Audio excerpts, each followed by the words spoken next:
Well, let's now speak to Mohammed Al-Bukhaiti, who's a member of Ansarullah, the political wing of the Houthi movement, and their spokesman. He will be speaking to us via translator. Thank you so much for being on Al Jazeera. I'd like to get your response and reaction first to what Yemen's foreign minister has told us. He says that experts from Iran, Syria and Hezbollah are currently supporting your fighters in Yemen. What do you respond?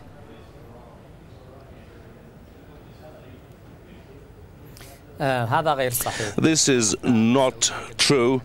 Saudi Arabia has imposed and tried to impose sieges. Iran cannot reach Yemen. So these accusations are not true at all. And we are accustomed to this in the previous wars. But they've said that the Iranians were actually involved in the kidnapping of the defense minister.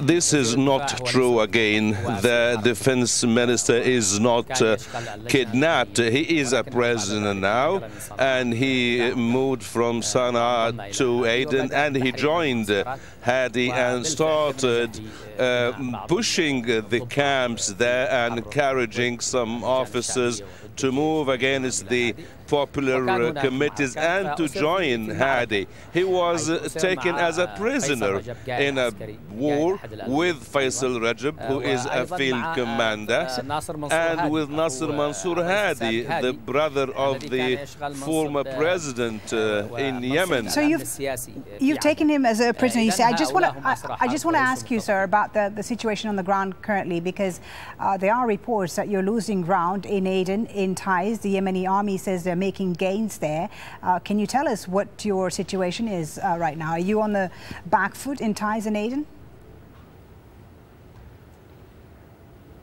Again, this is not true. The popular committees and the army are progressing in Aden, in Marib, in Taiz, and this is ongoing. The army and the popular committee never lose. If you're progressing in Taiz and Aden, as you say, is it perhaps because you're getting help from the Iranians?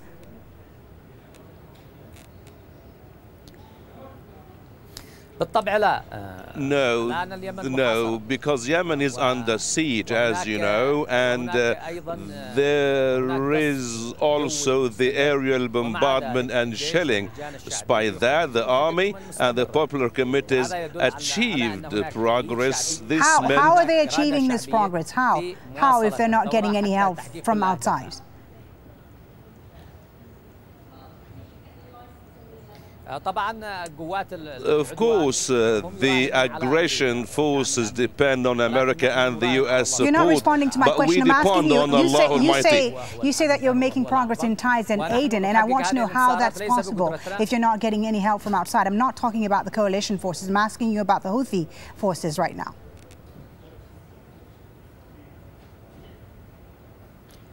As I told you, we face the coalition forces and we face the supporters of Hadi, Al-Qaeda and ISIL, not because we are so strong, but Allah Almighty is helping us. All right, well, let's move on. More than 1,000 people have died now, Mr. Al-Bukhaiti, since this war began. The rights group Amnesty International has revealed that members of your group are torturing protesters in order to dissuade dissent. Human Rights Watch, another rights group, also says that Houthi forces have used lethal force against demonstrators in places like Taiz and Al-Turba as well, just a few weeks ago. So is this order to torture and kill protesters coming from the leadership?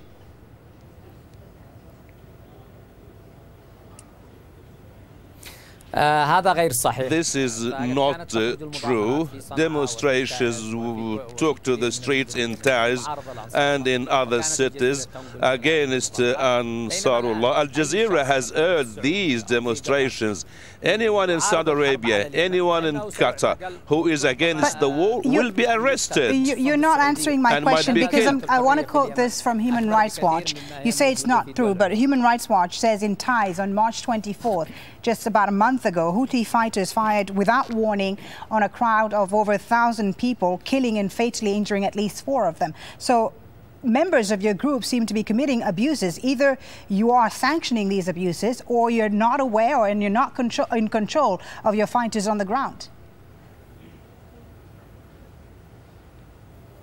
This is not true. What is this not is true? an accusation. Matter of fact, there were militants. Matter of fact, there were militants in Taz. In Taz, we have military confrontations. The confrontations are still there. But More than if 4 Human people Rights were Watch killed. and Amnesty International say that torture, these are credible rights groups, say that torture is being committed, shouldn't you at least investigate these incidents and perhaps even take action against members of your group who are committing these abuses? Are you investigating at least what these rights groups are saying? Yes, for sure. Our opponents have accused us of killing a demonstrator in Sana'a, but they have accused us of killing only one demonstrator. We asked the family of the one who lost his life for some investigation and to move him to the hospital, but they refused, and he was buried by his family. Yes, this guy was detained by the committees, the popular committees, but later on they declared his death due to claims of torture. If they are confident, he should go to the forensic. We have in Ansarullah tried to contact with his family. I asked his family 1 month ago. We said that the family of this man who lost his life to help us in the investigation. They haven't helped us, and they buried their son without forensic things. Well, you're mentioning just one case there, but according to Human Rights Watch and another rights group, there are many other cases of torture there by Houthi fighters. We thank you. We're going to leave it there. Thank you so much for speaking to us. Mohammed Al-Bukhaiti, spokesman for the Houthi movement, joining us there live from Sana'a.